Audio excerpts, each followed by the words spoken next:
Hey everybody, and welcome back to the shop. Today we're going to be installing the Auxbeam LED headlight kit. I'll put all the specs in the description in the bottom of the video. This is the Series F16, and that's the numbers on it. So we'll start by unboxing. Alright, so first unbox. It comes in a hard cardboard box. You can see I had some shipping damage on mine, but luckily from where it hit, I think it kind of hit in this area right here, so it don't appear to have damaged anything in here, hopefully. It comes with instructions, and looks like it's pretty well packaged here. It's got your foam.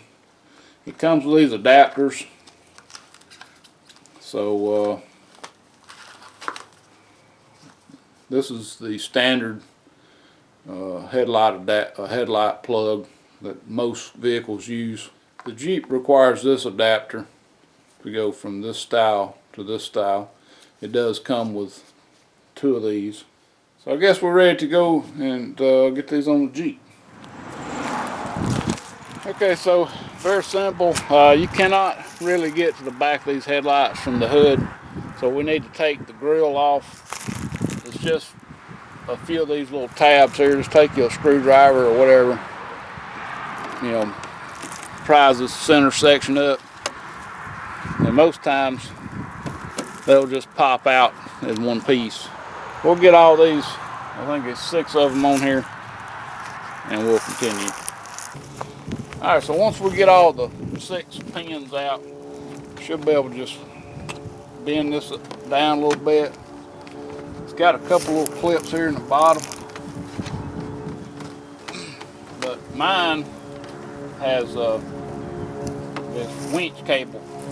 It's going to kind of help prevent me from getting this thing off. So little pop clips down here in the bottom. You just pull straight back, pop the hood off, or the grill off. And we're going to have to disconnect these side lights. So on this side light, there's a little red tab. You got to pull backwards, and then you can press and pull out. So this is that red tab. It has to be all the way back to be able to press on this. I'll do this for both sides. I'm going to just rotate my grill out of the way. All right, once you get your grill out of the way and access the headlight, we want to take this metal retaining ring off, and it's held in place by 4 T15 headed screws. So I'm just going to use my little impact.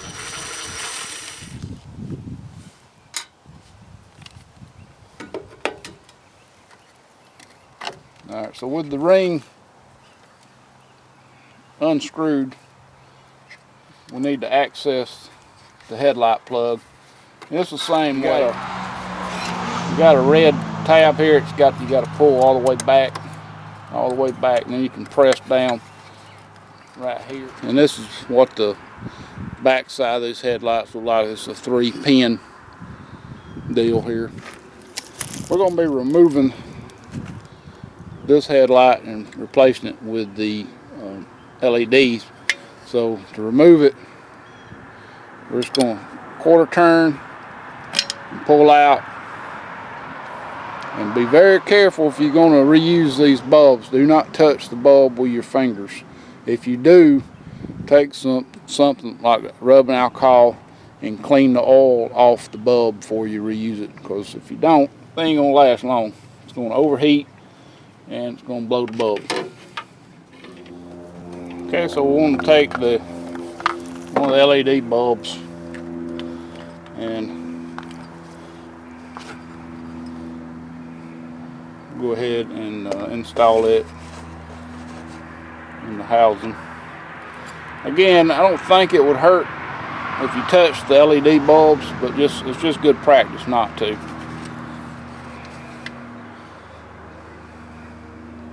You notice in here you got one wide slot and 2 narrow ones. and there's corresponding wide and narrows here, so it should only go one way. Alright, with the bulb installed, we're ready to install the adapter. Here's a good time to go ahead and put you a little dielectric grease on here. Now this is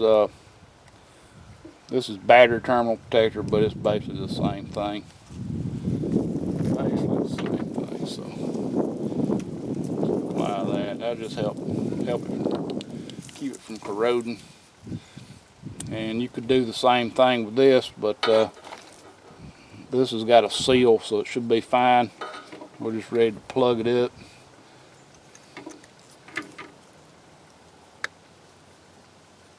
Make sure it seats all the way in, and then pull that little red tab down.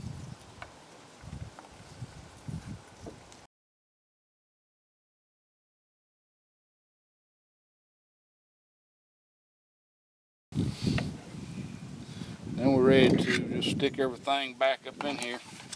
Now there should be enough room to get all this behind here out of the way.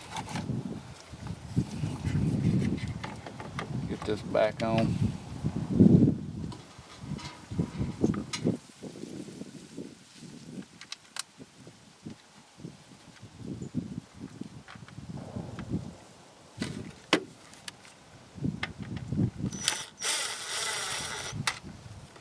Go ahead and stick the 4 of these back on here.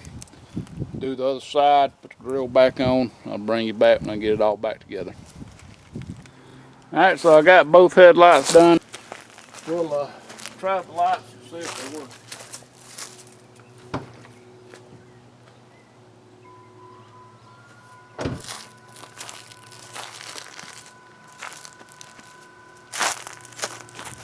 And they appear to be working, and I can hear the little cooling fans running on them.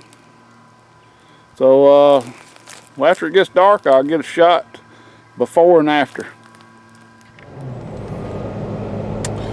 Alright, so going down the road, I see a lot of shadows in these lights, and I'm not sure if these bulbs are made you know, for projector type. Here's low.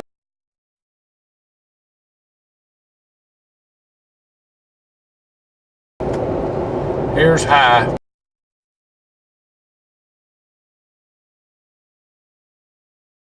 You can see that big shadow over on the left. Yeah, I'm not sure what's going on with that.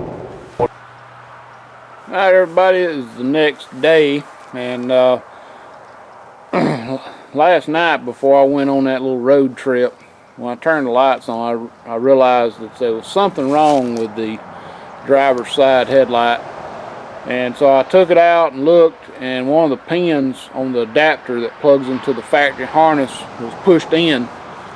So I pulled it out and hooked it back up, and it seemed to work okay, except for it had that big shadow that you saw in the pictures and in the video. This morning when I started up, turned the headlights on, there was no shadow. Everything was nice and bright. And I hit the high beams and went back to low beams, and the shadow was there. So I'm not sure if there's a problem in the wiring, the control, or the light. But there's definitely a problem with that light. These lights do flicker, especially on high beam. And so in order to use them in these types of vehicles, anything with the power wave modulation control, you either have to have a resistor, or some companies will sell a box that's basically a resistor that you can plug in line. So until Auxbeam and the other companies that come out with these lights can make them flicker free, I cannot recommend them for these type vehicles. But I want to thank Auxbeam for giving me the opportunity to review these lights, and I want to thank you for watching. Please rate, comment, and subscribe if you haven't.